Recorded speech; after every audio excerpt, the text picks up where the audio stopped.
welcome to NTD News Today. I'm Chris Beers. Here are today's top stories.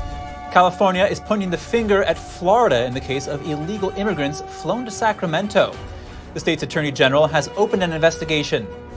Less than 10% of gun owners registered their pistol stabilizing braces after a recent deadline, and owning them unregistered could result in stiff penalties.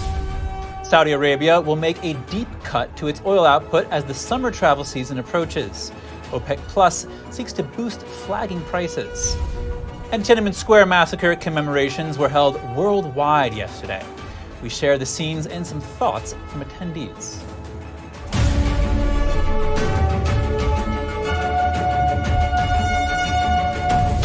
Controversy over illegal immigrants flown to Sacramento. California officials are investigating whether Florida played any role in sending the migrants to the California capital who were allegedly sent without advance notice.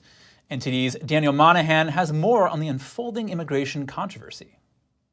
16 illegal immigrants from Venezuela and Colombia were dropped off at the doorstep of the Roman Catholic Diocese of Sacramento on Friday. California Governor Gavin Newsom says the migrants were first taken by bus from Texas to New Mexico and then flown by private jet to Sacramento. California Attorney General Rob Bonta says the state is investigating whether there was criminal or civil liability for those who arranged the flight. Bonta said initial findings revealed the migrants had documentation purporting to be from the government of the state of Florida. The Attorney General added that what he called state-sanctioned kidnapping is not a public policy choice, labeling it immoral. DeSantis arranged to transport dozens of migrants to the affluent vacation island of Martha's Vineyard last year. The Florida governor criticized the reactions of cities and states that had proudly declared themselves to be sanctuary destinations in the past to receiving such migrants themselves. The minute even a small fraction of what those border towns deal with every day is brought to their front door, they all of a sudden go berserk, and they're so upset that this is happening. And it just shows you, their virtue signaling is a fraud. DeSantis also spoke about the illegal immigration crisis at an Iowa rally on Sunday. I've heard as a Republican talk about this southern border for years and years and years. I will finally be the president to bring this issue to a conclusion. Florida approved $12 million in May to transport illegal immigrants from outside Florida to Democrat-controlled areas. Daniel Monahan, NTD News. NTD reached out to Governor DeSantis' office for comment on the accusations. We'll keep you updated if we hear back. Pistol braces now have to be registered after a recent deadline. However, numbers show the vast majority of owners didn't do so. Here are the estimated numbers and the possible consequences. It's estimated that gun owners have registered less than 10% of pistol braces with the Bureau of Alcohol, Tobacco, Firearms, and Explosives, or ATF. A pistol brace is a device that is attached to a pistol, allowing it to be fired with one hand. In January, the ATF declared that pistol-stabilizing braces converted pistols into short-barreled rifles, which are much more regulated. Gun owners had until May 31st to register their braces without paying a $200 administration tax. According to various estimates, the number of pistol brace owners are numbered between 3 and 40 million. Only 250,000 were registered by the deadline. This brings the number of registered owners anywhere from 0.6% to 8%. Owners could also comply with the new rule by removing the braces, altering them so that they could not be reattached, or by destroying the firearm. The ATF told the Epoch Times that ATF is unable to estimate the number of possessors of such firearms that use either of these methods to comply with the final rule. Likewise, we have no data currently available for the number of firearms abandoned to ATF.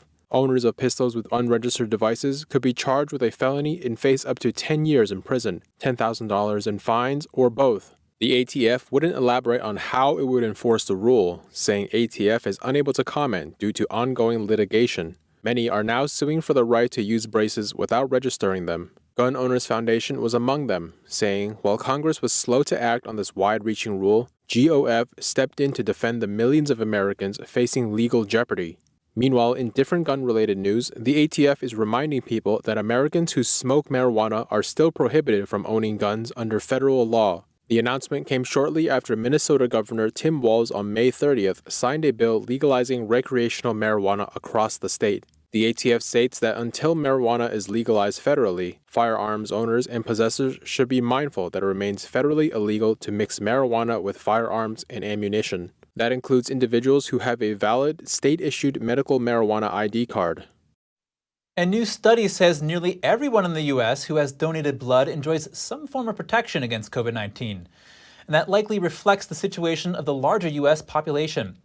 The study found over 96% of people aged 16 and older who donated blood had evidence of antibodies against COVID-19.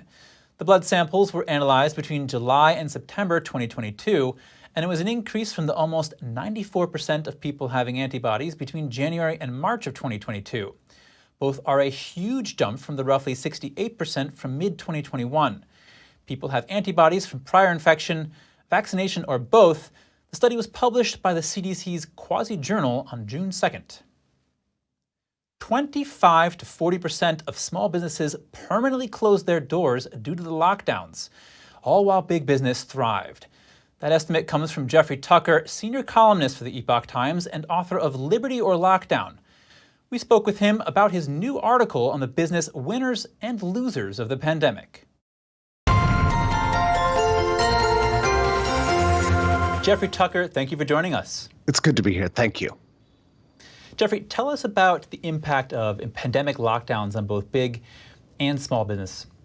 Well, 3 years ago in 3 months, we went through a national lockdown that particularly hit small businesses hard because the edict came down from Washington that all indoor and outdoor venues where people gather had to be closed. But it was selective. So you probably remember this, but all the small businesses were closed. All the small restaurants were closed. So, the local butcher was closed. The retailers were closed. Everybody was shut down. But on the other side of town, the big boxes remained open, the Walmarts, the Home Depots, and of course you could always order anything from Amazon. And this went on months and months and months, in some places as long as 2 years. Well, it destroyed millions of small businesses despite all the government subsidies. It was a pittance compared to what they lost in profitability. And at the end of it, what we see is a huge transfer of wealth from small businesses to large businesses. Retailers still haven't recovered, and information systems and all of the big box stores all did very well. Now, keep in mind, there was a public health rationale for this, or so they said. It said that the big stores were able to adopt social distancing better than the small stores. They had better ventilation and that sort of stuff. But what if that's just an excuse? I mean, what if this was actually a mechanism of competition? And in my piece for Brownstone, I argue that that's what it was.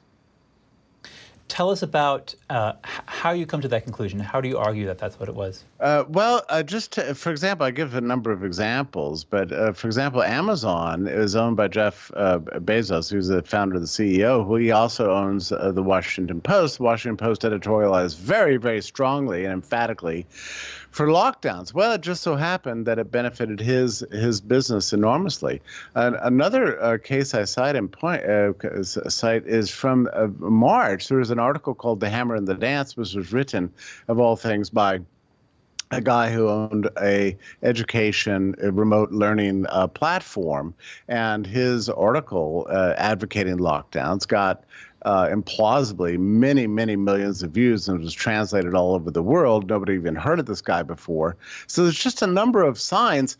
The other thing I think we need to remember is something from the history of capitalism, which is that the largest businesses are not typically the best advocates of competition. In fact, they quite often like to use the system to hurt their competitors. Well, lockdowns was a great system for big businesses and terrible for small businesses. So there is that.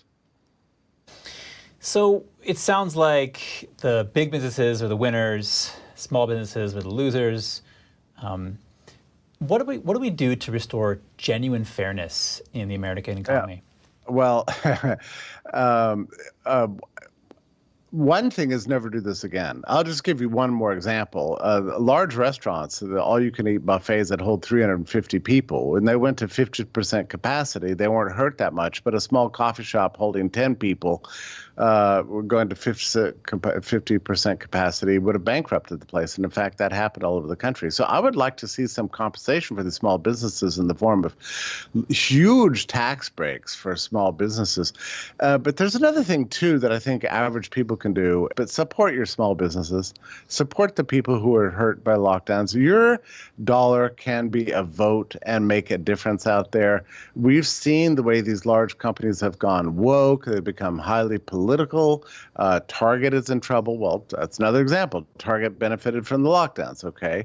So they have not shown themselves to be friendly to mainstream American values. So I think, consumers can provide their own form of justice here. And I think just you talking about it and me writing about it does a lot of good, just so that we can become aware. Well, Jeffrey Tucker, senior columnist for the Epoch Times and author of Liberty on Lockdown, thank you. Okay, it's a pleasure. Thank you. After the break, a body has been recovered from the apartment building collapse in Iowa. It's the first death confirmed in the tragedy, as rescue efforts have ended. And expect higher prices at the pump as the Saudis cut oil production by 10% in July. More in just a moment here on NTD News Today.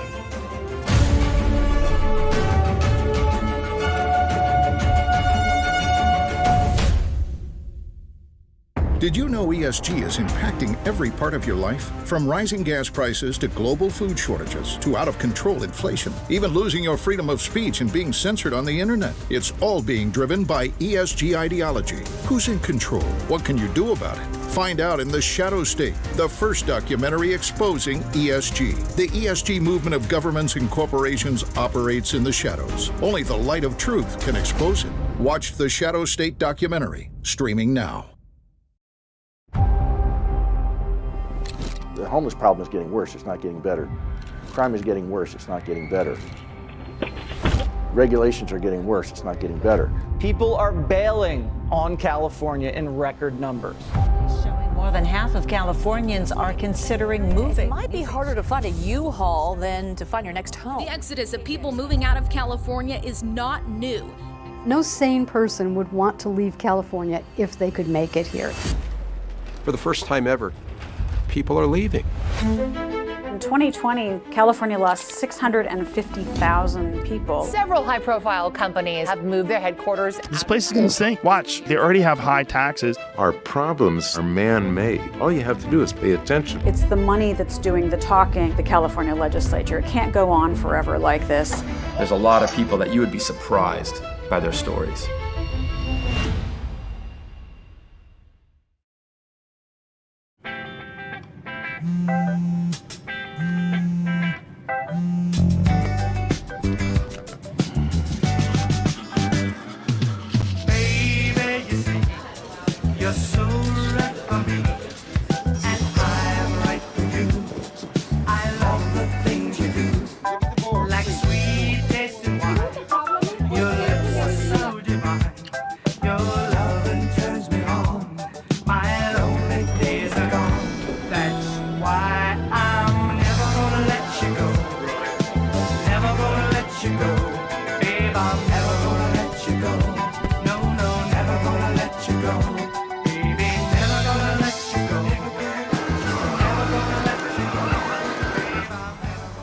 Here you go. Thank you. Thank you.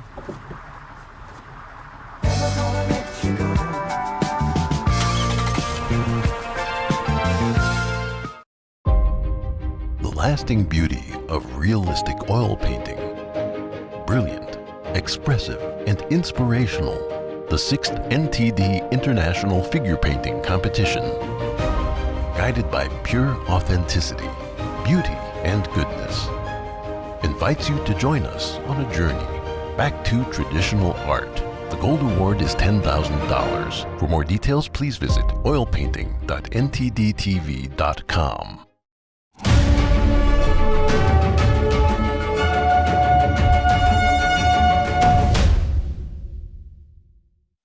Welcome back.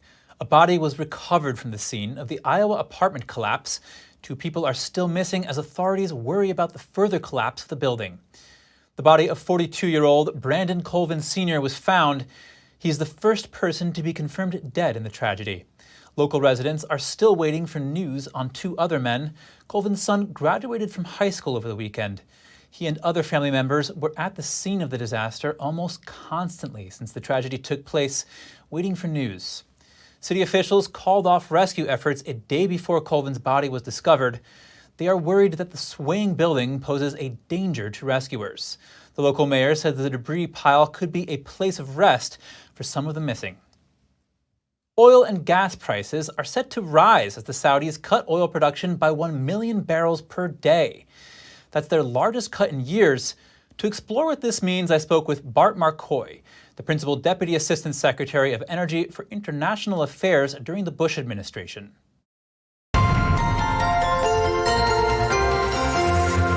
Bart Marcoy, thank you for joining us. It's a pleasure. Why is Saudi Arabia cutting oil production? They're pursuing their self-interest. They are funding an expansion of their economy. They're funding a modernization of their economy and of their society. Unlike us, they have a very high birth rate and they need the money. And their revenues have been greatly diminished because oil sales are denominated in US dollars, and we are watering down the value of the dollar right and left.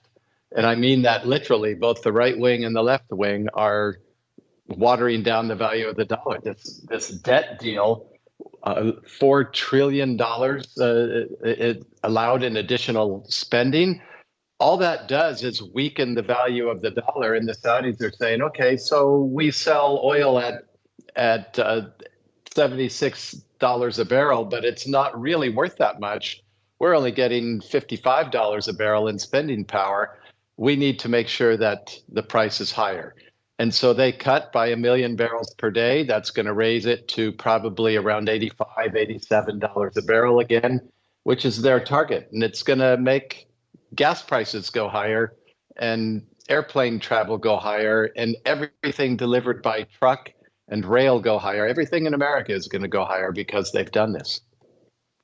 What can President Biden do about that? He could undo everything he's done since he became president. The main cause of our economic woes and of the Saudis cutting oil production is that we are no longer producing oil and gas in the United States as we were when Donald Trump was president. One of the first things Trump did when he was elected was open the taps and lift the restrictions on drilling and production. And we were energy self-sufficient for the first time in recent history. And when we produce sufficient energy, the Saudis don't have control over the market. We do. We controlled the oil markets for 2 or 3 glorious years under President Trump. And the price of oil was down in the 30s per barrel instead of hovering around $80 per barrel. He could cut spending. He could say, forget about that debt ceiling deal we just made. Forget about these multi-trillion-dollar bills, the spending bills we passed. We're going to cut government spending. You mentioned how Russia is funding the war in Ukraine with oil and gas sales. How are these changes in OPEC and Saudi Arabia likely to impact the war in Ukraine? I'm glad you asked me that. The entire war in Ukraine is funded by Russian oil and gas sales. And when the price of oil is over $80 a barrel, it's easy for Russia to go out and buy more ammunition and buy more weapons and buy more drones from Iran and all of the things they need to pursue this war of aggression. If we wanted to stop the war in Ukraine, we could simply start producing our own energy again, and that would bring down the price of oil around the world. And at $40, $45 oil, Putin can't afford to feed his population, much less wage an aggressive war. Well, Bart Marcoy, thank you for joining us. It was my pleasure. Thank you for having me. That oil production cut could push gas prices higher as the summer travel season inches closer. But how much of a tangible impact will it have on the U.S. economy? Here's Don Ma with NTD Business.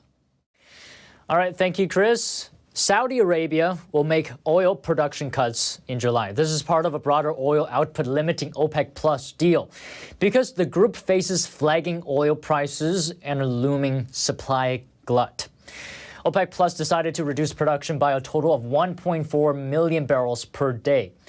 And here to talk to me is Patrick DeHaan, petroleum analyst at Gasbuddy. Now, the previous OPEC Plus oil production cut we had did have an impact on gas prices, but an argument can be made whether it had a long-term sustained impact on gas prices. So I'm wondering, how should we feel about this one, Patrick? Well, there probably will be a negligible immediate impact. Oil prices are trading up, as is expected after such an announcement. That could push the national average in the U.S. up anywhere from 3 to 6 cents a gallon over the next week, maybe 7 to 10 days. The more significant impact could lie down the road as the U.S. summer driving season has begun. This is taking supply out of the market at a time that the U.S. and the global economy badly needs it. U.S. oil inventories, when you consider the SPR as well, are down over 126 million barrels from a year ago. So OPEC and Saudi Arabia's production cuts are certainly going to make it more difficult for inventories to get back to healthy levels. So what you're saying is the impact of the production cut will have an impact to a degree, but the bigger thing that we should be concerned about is the summer season right around the corner. Yeah, most certainly. As summer progresses, every day there's going to be less supply in a market that is looking stronger than anticipated. Jobs numbers continue to look good. The U.S. economy continuing to avoid the recession level. And that is going to put more pressure on inventories as we get into the bulk of the summer driving season. As demand goes up, supply is now going to be curtailed in the months ahead, led by the July cut from Saudi Arabia of over, or I should say, 1 million barrels that they could extend into August. All right, just one more thing. Let me get your best guess on what the Biden administration's reaction will be on all of this. Well, it certainly is going to make things a little bit more challenging and put the administration in more of a box than before. Now, Secretary of State Blinken is heading over to Saudi Arabia this week.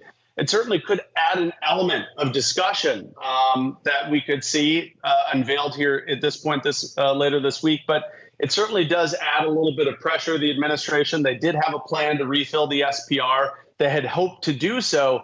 But now with OPEC continuing to hold a very tight line on oil production, oil prices may not get down to the range that the administration wanted to refill the SPR. All right. Thank you so much, Patrick. Gasbuddy, great seeing you again. Thanks for having me.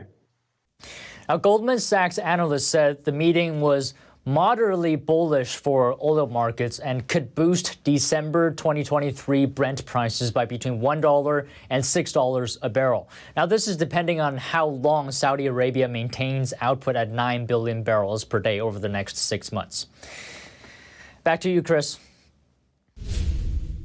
When we come back, a near collision encounter. A Chinese warship cut in front of a U.S. destroyer in the Taiwan Strait. The Pentagon called it an unsafe maneuver. And a win for media freedom in Hong Kong. A journalist wins a court appeal. Find out what she said after the ruling when we return.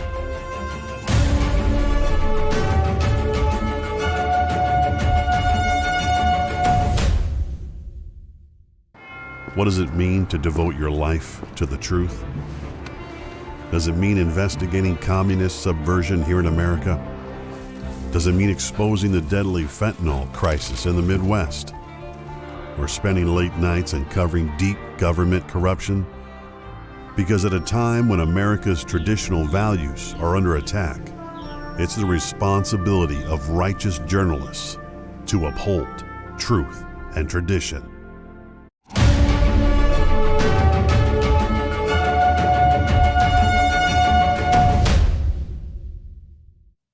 Welcome back. People around the world gathered yesterday to mark the 34th anniversary of the Tiananmen Square Massacre. Over 30 people were arrested in Hong Kong for commemorating the June 1st protests. NTD's Jeremy Sandberg has more on this weekend vigil and thoughts from attendees. A candlelight vigil was held in Washington, D.C. to remember those killed and injured in the 1989 Tiananmen Square massacre. We at the Victims of Communism Memorial Foundation will continue to call for justice and accountability for the victims of the Tiananmen Square massacre. Members of the Uyghur, Tibetan, and Hong Kong communities condemned the ongoing brutal crimes of the Chinese Communist Party, or CCP. But I hope that starting from this year, we also make this a day of reflection, of action. At a vigil in London Sunday, many Chinese said there are more people from mainland China participating this year. A lot of people in China have a kind of awareness that the government wants to maintain its dictatorship. They want to maintain their rule, and they don't care whether the people live or die. One tourist from mainland China said it was the zero-COVID lockdowns that pushed him to attend. He thinks more young mainlanders, once skeptical of the situations in Taiwan and Hong Kong, are now changing their minds. Not only in England, but in Paris, but in Berlin, but in American and in overseas. The young people are feeling about that. I think it's a trend. Dozens of demonstrators rallied in Sydney and chanted slogans like Free Hong Kong and Free Tibet. Some held yellow umbrellas and placards in remembrance. The freedom fighters in China still carry on the fight to achieve the hope and aspiration for freedom and democracy in China. Hundreds of people gathered at a memorial in Taipei's Liberty Square in Taiwan. We need to remember history, but we also have to be cautious. We should not allow democracy and freedom to be infringed upon again. The candlelight vigil was adorned with flowers and a Pillar of Shame statue. One attendee said it's important to show strong determination and protect Taiwan's values, regardless of the threat of war. We are the group of people who will protect freedom. We cherish this value. We need to let the enemy know that we will not exchange freedom for security or other benefit. In Hong Kong, the location for the annual Tiananmen Vigil was replaced with a pro-China food fair this year. At least 30 people were arrested for their involvement in the commemorations, including 67-year-old prominent democracy activist Alexandra Wong, also known as Grandma Wong. Hong Kong deployed around 6,000 police officers, including riot and anti-terrorism units, to suppress any attempted demonstrations. In mainland China, any mention of the Tiananmen Square massacre is heavily censored and prohibited by the CCP.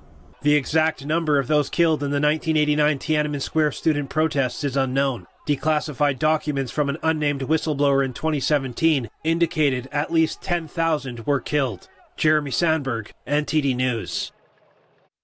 An award-winning Hong Kong journalist today won an appeal in a rare court ruling upholding media freedom in the territory. Speaking outside the court, she praised the ruling.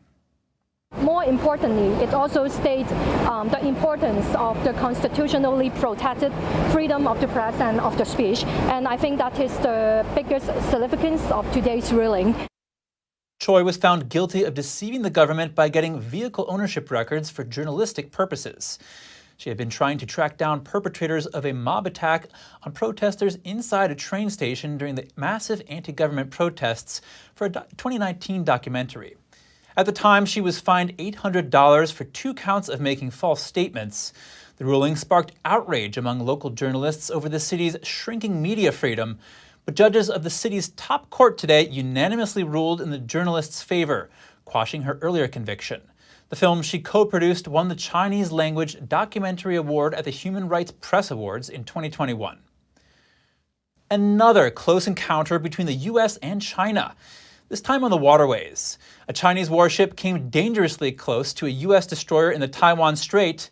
The Pentagon accused Beijing of acting in an unsafe manner. Here's the story. The incident took place Saturday in the Taiwan Strait. The U.S. guided missile destroyer Changhoon was conducting joint exercises with Canada's HCMS Montreal. The U.S. Indo-Pacific Command said a Chinese warship cut in front of the U.S. ship, came within 150 yards, and forced it to slow down to avoid a collision. The Navy called the interaction unsafe, noting that the Chinese vessel violated rules for safe passage in international waters. Beijing responded to the U.S. and Canada for what it called deliberately provoking the risk. The Chinese side dealt with it in accordance with the law. The Chinese regime has claimed self-governed Taiwan as its own territory, despite never having ruled the island. The incident in the Taiwan Strait occurred when the U.S. and Chinese defense chiefs were in Singapore for a major regional security summit. Defense Secretary Lloyd Austin called out China's behavior as irresponsible and coercive. Canadian Naval Commander Paul Mountford was a witness to the close encounter. He said the Chinese vessel's act was a deliberate one. The fact that this was announced over the radio prior to doing it clearly indicated that it was intentional. Maneuvering close to each other, 150 yards is very scary. And you don't ever want to be that close to another vessel because too many things can go wrong and you can actually have a collision. Colin Koh is a security analyst at a Singapore-based research center. He weighed in on Saturday's incident in light of the worsening U.S.-China relations. The close encounter actually happened to just the U.S. Navy ship, not the Canadian ship. So I think it's very clear that China is laser focused on the U.S. as its main adversary, and the signal is largely to the U.S. more than anything else. Koh warned of an international uproar should Beijing continue actions that undermine international freedom of navigation and overflight. It was the second such encounter in just a few days. On May 26, a Chinese fighter jet flew directly in front of the nose of a U.S. military aircraft over the South China Sea. Washington denounced the move as unnecessarily aggressive. The launch of ChatGPT has set off a global craze for AI chatbots. Many companies are competing to invest in artificial intelligence research and development. Asia's largest information and communication exhibit, Computex, was held in Taipei this year. What are the latest tech trends? Let's take a look. Asia's largest information and communication showcase, Computex, has just wrapped up in Taipei. It attracted more than 30,000 tech professionals from 26 countries. Taiwan is competitive in leading global technology. We are trustworthy among the international communities due to our democracy and freedom. We value our democracy, cooperate with like-minded partners to propel the development of the global tech industry. Not only creating together with AI, but creating together also Taiwan and Europe. So there are hundreds of European SMEs who are joined up in these clusters. The trade show's theme this year is Together We Create, focusing on AI applications, high-performance computing, and hyperreality. Hi, everyone.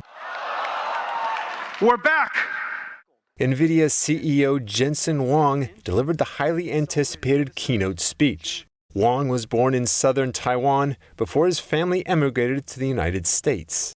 NVIDIA has surged to become the world's most valuable listed semiconductor company and a major supplier of chips and computing systems for artificial intelligence.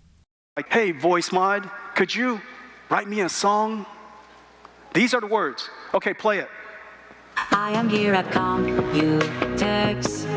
I will make you like me best, yeah. Huang presented a time-sensitive question to a bot to test the AI's immediate response. He also demonstrated the power of a high-performance AI computing chip, the H100, and the world's first accelerated computing processor, Grace Hopper. Hello, what do you want to eat? AI is finding uses from sophisticated computing all the way down to everyday life. This polylingual machine allows you to order food in another language simply by talking to it in your native tongue. This combines ChatGPT and OpenAI. It can serve tourists from around the world. They speak their own language to the machine for bills and so on, all done by electronic payment. Some say the AI voice robots could help make up for staff shortages and may take on a greater role in our daily lives in the near future. UBS predicts the AI hardware and services market will reach $90 billion by 2025. The next Computex is scheduled for June 2024. Coming up, has Ukraine's long-awaited counteroffensive begun? Kyiv keeps silent about it, but Moscow says it has killed hundreds of troops in the east. And an Australian mother finally walks free. She was pardoned after spending 20 years in jail over the deaths of her children. More shortly here on NTD News Today.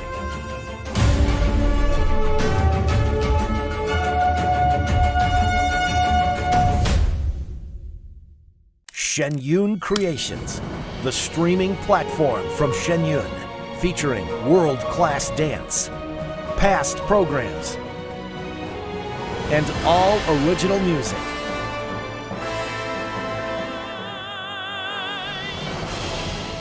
Masterclasses, behind the scenes, comedy, and more. Explore shenyuncreations.com. Stay tuned to get 2 rolls of alien tape free. You wouldn't stick your mother-in-law on the wall, but you could with alien tape. It just sticks. Just peel and stick to make anything stay in place quick. Brick, pavers, marble, tile, plastic, even leather. Nothing works better than alien tape. You wouldn't stick your fishbowl on a moving car, but you could with alien tape. The secret is nano-stick technology that grabs and locks on to secure one side of the surface to the other. Alien tape secures in seconds, then twist, pull, and rinse to reuse. Call or go online to get your first roll of alien tape for just $19.99, plus shipping and processing. But to make this deal really stick, we'll give you 2 more rolls absolutely free. You get 3 rolls of alien tape for one low price. Order now. To order, call 1-800-490-1364 or go to tryalientape.com. So call 1-800-490-1364 or order online at tryalientape.com. It's just clear as day. The media, whether it's broadcast, cable, or print media, has become extremely biased. And I started looking online for alternative ways to get information. And I saw an ad for a free trial. And I looked at it and I said, Epoch Times. I mean, come on, this is end of days type of stuff. I mean, what are they going to be talking about here? And I said, well, it's a free trial. Let me dig in. Is it giving me both sides? Is it giving me an objective point of view here? I have looked for opportunities to see where they might be biased, and I don't find it. It has given me a level of trust in media that I didn't think I'd ever get back. I love the Epoch Times because it has renewed my faith in the idea that a reliable, responsible, non-biased source of information is available. And I can say that I love it because of that. Hey Bobo, do trees tell each other stories? I'm sorry, I'm afraid I don't know that. Hey, why don't we go find out? Listen. Can birds draw pictures? I don't have an answer for that. Dad, do stars visit their friends? Look!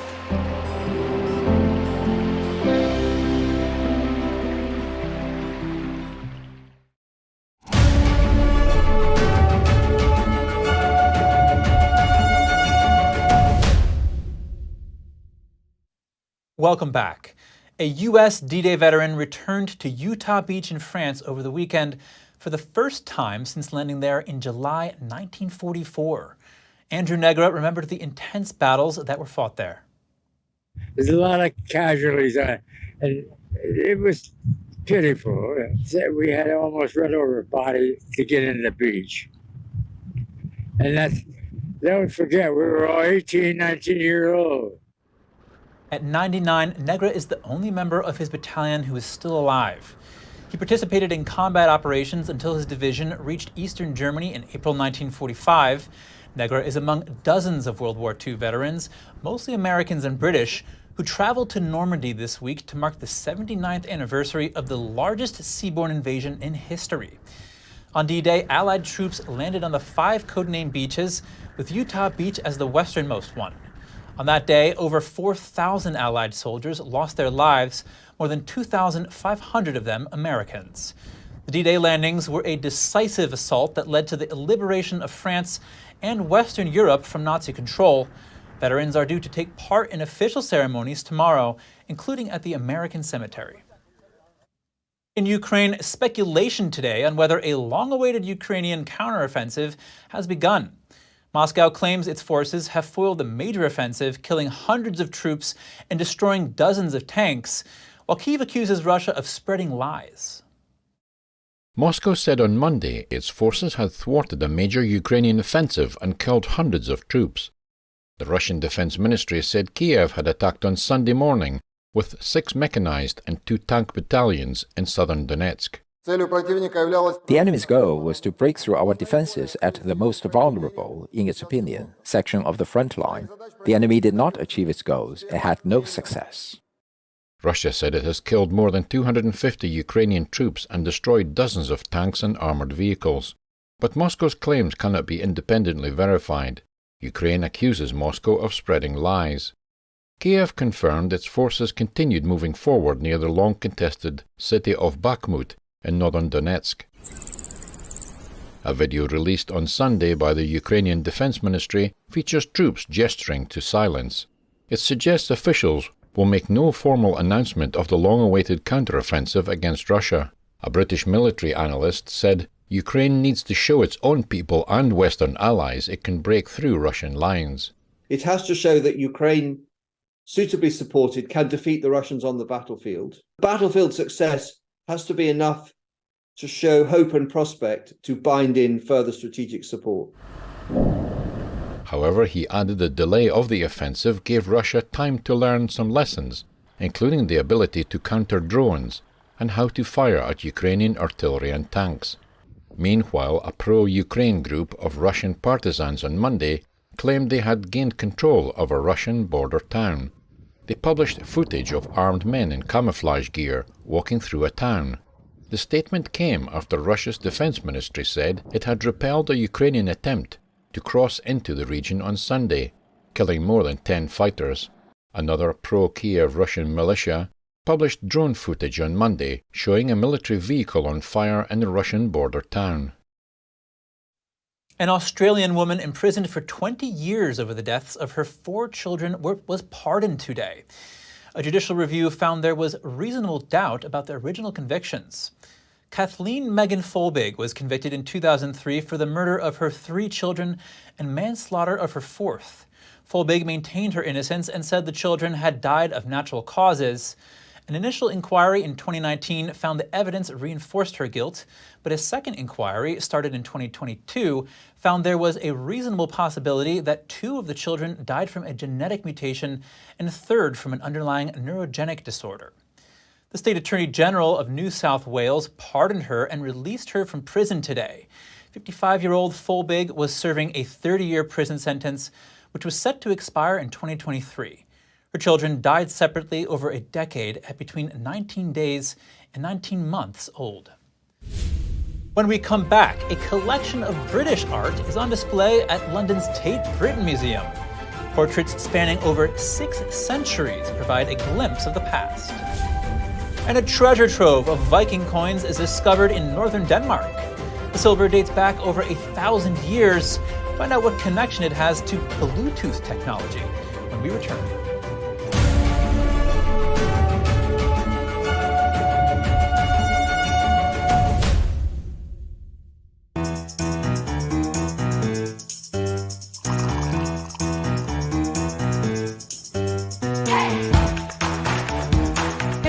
I'm Evelyn Lee. And I'm Kevin Hogan.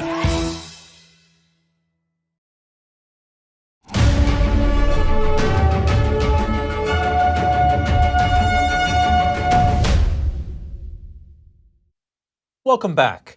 A collection of British art is back on display at London's Tate Britain Museum. The new layout features centuries-old portraits that provide a glimpse of the past. NTD's Andrew Thomas has the details on the latest curation. For the first time in 10 years, Tate Britain has rehung its permanent collection. Paintings and sculptures spanning 6 centuries are on display. Well, what we've done is we've rehung the entire collection displays at Tate Britain, which is across 40 rooms, for the first time in 10 years, to offer, in a way, a whole new way of looking at British art history. The gallery's walls have been repainted. Different colors represent different periods of art history. But the display is about more than aesthetics. The project has been a chance to highlight artists who were previously overlooked. Joan Carlyle painted this portrait of a lady in the 1600s. You know, there are 800 works, and 200 of them were acquired this century. I think something like 70 were acquired in the last 5 years. Tate Britain hopes the gallery's new look will showcase the rich history of British art. Andrew Thomas, NTD News. A treasure trove of 1,000-year-old Viking coins has been unearthed in northern Denmark. Discovered last fall, the silver dates back to the 980s. NTD's Andrew Thomas has the loot. This Viking treasure features almost 300 silver coins and jewelry. It was found in a farmer's field. Tractor plowing likely helped churn it to the surface. We do have a lot of private detectives operating in Denmark. So actually it occurs from time to time that they do find a hoard from the Viking Age, but it's extremely rare. The coins are particularly interesting to archaeologists. The collection dates back to the 970s through the 980s, during the reign of Viking King Harald Bluetooth Gormson. Harald was one of the last Viking kings, uniting much of the region, which is why Bluetooth technology was named for him. The archaeologists definitely believe that there was a settlement, and a rich one of power and influence, and they was very close to the fjord, so they were well connected. So there was a person of local power. Some coins feature a Christian cross on one side, likely introduced to help spread Christianity throughout Denmark. We know it from the runestones, but now we see that he did it through the coins as well. So it was actually a piece of propaganda, you can say, that he actively used the coins as a media to spread the message of Christianity. The coins were in circulation for less than a few decades. In the mid-980s, Harald lost a power struggle with his son and died in Poland. An earthy rampart marks where one of his fortresses once encircled 16 wooden longhouses.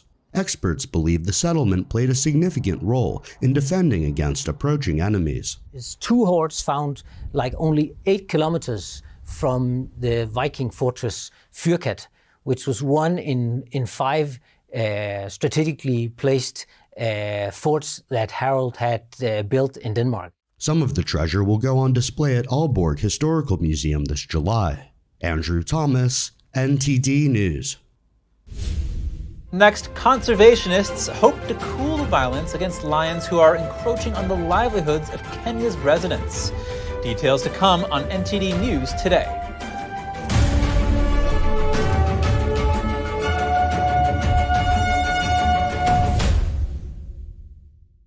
According to ancient Chinese medicine, purslane is considered a medicinal herb and is used to help lower cholesterol, improve vascular functions, and prevent diabetes.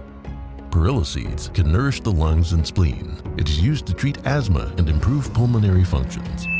Puritang green vegetable omega-3 is made from purslane and perilla seeds from Hwangmae Mountain in South Korea. It contains over 90% of omega-3, 6, 7, and 9. The highest concentration possible without chemical additives. The soft gel is made of natural seaweed. It is 100% organic and vegan. Both adults and children can take it with peace of mind. Ancient recipes were passed down from heaven to bring prosperity and longevity. Puritang green vegetable omega-3. Life doesn't always give you time to change the outcome. Prediabetes does. 1 in 3 adults has prediabetes, but with early diagnosis, prediabetes can be reversed. And you can change the outcome. Take the 1-minute prediabetes risk test today. Go to doihaveprediabetes.org. It's a painting that is peaceful. There's a lot of beauty in it. And you forget about whatever you might be worried about.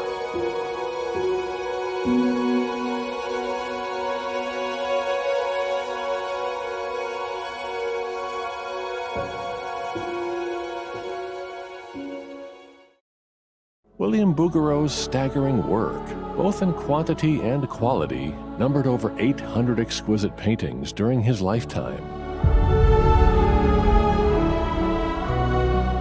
Bouguereau was the most famous artist in all of France, possibly all of Europe. These are emotionally powerful works, amongst the most powerful in art history. 我第一次看到就是布格罗的画的时候，我就感觉到非常的震惊。我觉得哇，居然有人画到这么的完美，所有的一切都无可挑剔。In this episode, we'll investigate the talent of a genius and a true master in his field who was first highly praised and recognized, but later destroyed. What was it about him or his art that made an entire society turn against him and banish both his name and his works?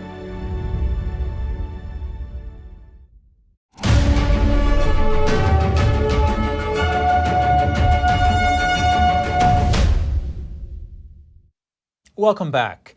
The growing tension between humans and lions in Kenya has led to the killing of 10 lions in 1 week. Conservationists are caught in the middle. Conservation group Big Life Foundation has tried to balance the needs of the local people with efforts to expand the lion population. This wild animal needs space, including predators. So we are losing a habitat, very important habitats for predators, because of land subdivision and people resort to selling of land. And then human population also becoming a challenge. Some people fear the loss to their livelihoods due to lion attacks on their farm animals, and a recent drought drew lions closer. These livestock are similar to my land, and they enable me to survive since I am unemployed. My husband is also unemployed. We have incurred huge losses since it is these livestock that enable us to pay for school fees. Big Life has a program of compensation to people who lose livestock to lions as a way to try to prevent lion killings. The Wildlife Management Act is quite clear.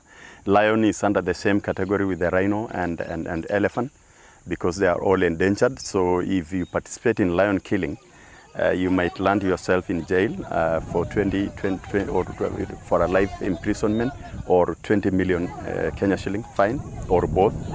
However, residents have not been satisfied with the amount of money offered after lion attacks, nor the time it takes to get that money. They have become more protective after losing livestock to a drought that's been called the worst in decades in the East Africa region. There is a significant disparity between the value of our livestock and the amount of money that we receive for compensation. Cows are expensive and can cost as much as 80,000 Kenyan shillings. One cannot compare 80,000 Kenyan shillings to 30,000 Kenyan shillings.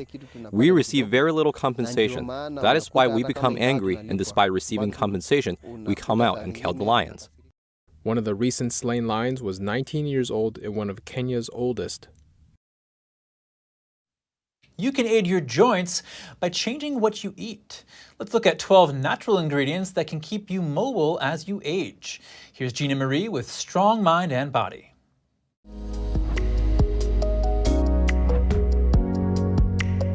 People of all ages can experience joint discomfort and pain.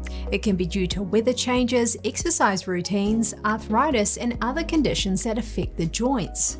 The good news is that you can help support and promote better joint health by modifying your diet. Let's start with number 1 on the list, berries. Blueberries, strawberries, raspberries, and blackberries are all high in antioxidants. Enjoy them by the handful or in smoothies to ward off inflammation. Number 2, bok choy.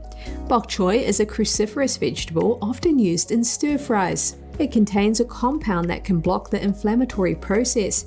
It may also slow cartilage damage in the joints. Number 3, broccoli. The cruciferous vegetable contains a substance with the ability to help block enzymes that can cause the joints to swell. Number 4, fish. Consider cold water fish like tuna, halibut, salmon, and trout. These are great sources of omega-3 fatty acids, which fight inflammation in the joints. 2 to 3 servings per week are suggested.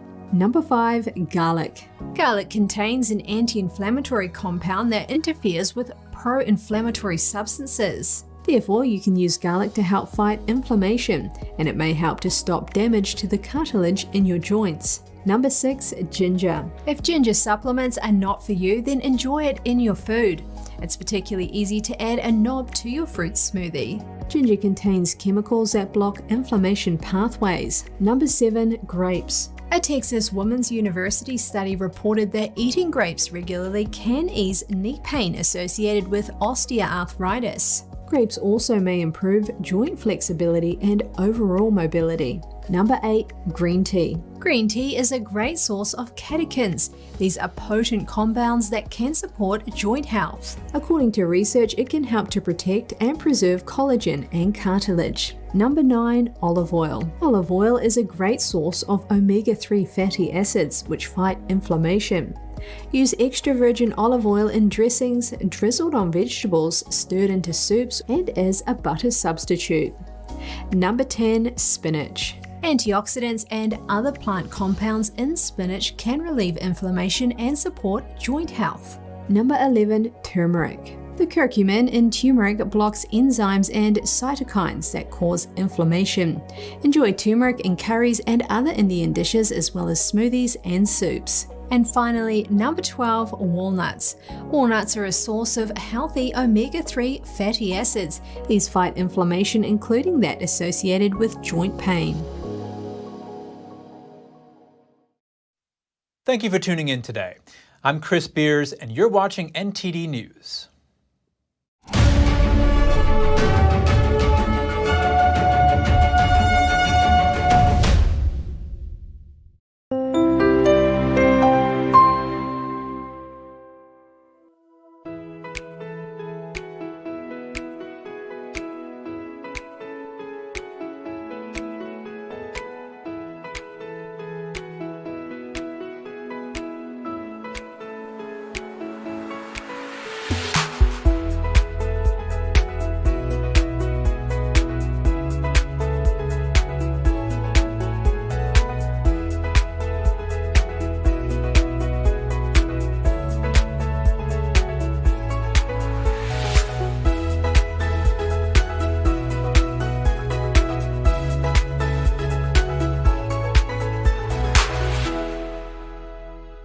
Thanks for watching us on YouTube. Did you know YouTube only keeps selective videos on its platform? So if you want to make sure you get the full picture, just subscribe to our newsletter.